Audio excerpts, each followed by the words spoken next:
Petir atau biasa dikenal dengan sebutan halilintar atau kilat. Petir seringkali kita temui pada saat musim penghujan datang. Petir memiliki ciri khas berupa kilatan putih yang terang dan disusul suara dentuman atau gemuruh yang keras.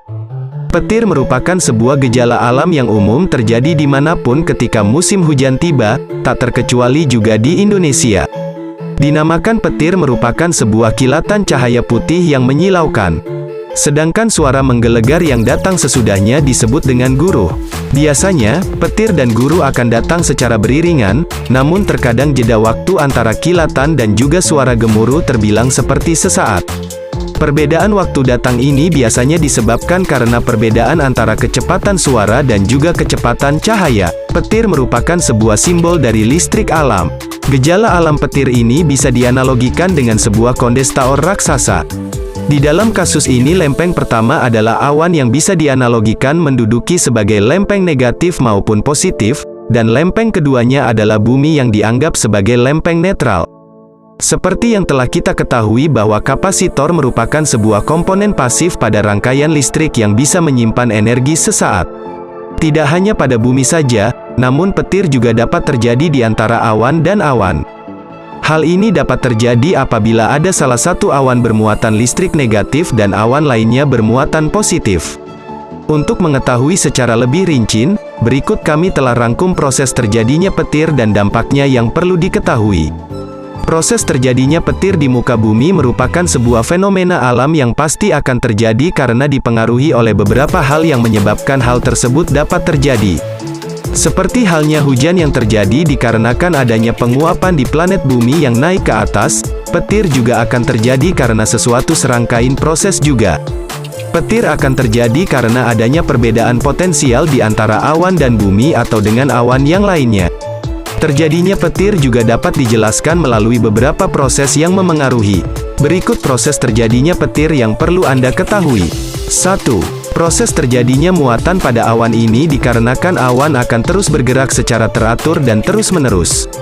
Selama pergerakan ini, awan akan berinteraksi dengan awan lainnya sehingga muatan yang memiliki muatan negatif akan berkumpul pada satu sisi saja dan sisi sebaliknya akan berkumpul sisi positif.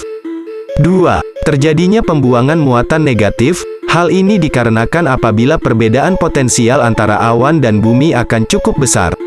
Hal ini akan dapat mengakibatkan terjadinya pembuangan muatan negatif dari awan ke bumi untuk mencapai keseimbangan. Pada proses pembuangan muatan ini, media yang akan dilalui elektron, muatan negatif adalah udara. 3. Pada saat elektron telah mampu menembus ambang batas isolasi udara inilah akan terjadi ledakan suara yang kita dengar sebagai suara yang gemuruh atau menggelegar. Itulah beberapa proses terjadinya petir yang dapat kita ketahui. Petir lebih sering terjadi pada saat musim penghujan karena pada saat musim hujan udara mengandung kadar air yang lebih tinggi sehingga daya isolasinya akan turun dan arus listrik lebih mudah mengalir. Dampak terjadinya petir. Setelah kita mengetahui proses terjadinya petir, kita juga perlu mengetahui apa dampak yang dapat ditimbulkan dari terjadinya petir tersebut. Seperti yang kita ketahui bersama bahwa petir merupakan suatu gejala alam yang banyak ditakuti, terutama untuk anak-anak kecil. Selain menghasilkan kilatan cahaya yang menegangkan dan suara menggelegar yang terkadang membuat kaget, nyatanya petir juga dapat memberikan dampak yang luar biasa. Bahkan ada beberapa kejadian sehingga seseorang meninggal karena tersambar petir. Petir mempunyai banyak dampak yang bisa terjadi karenanya. Berikut beberapa dampak terjadinya petir yang harus Anda ketahui. 1. Efek listrik. Apabila saat petir terjadi maka akan dapat menimbulkan efek listrik untuk manusia. 2. Efek termal. Terjadinya sambaran petir juga akan menyebabkan efek termal. 3. Efek tegangan tembus samping. Dampak terjadinya petir berikutnya adalah apabila saat terjadinya petir, titik sambaran petir pada sistem proteksi petir bisa memiliki tegangan yang lebih tinggi terhadap unsur logam di dekatnya.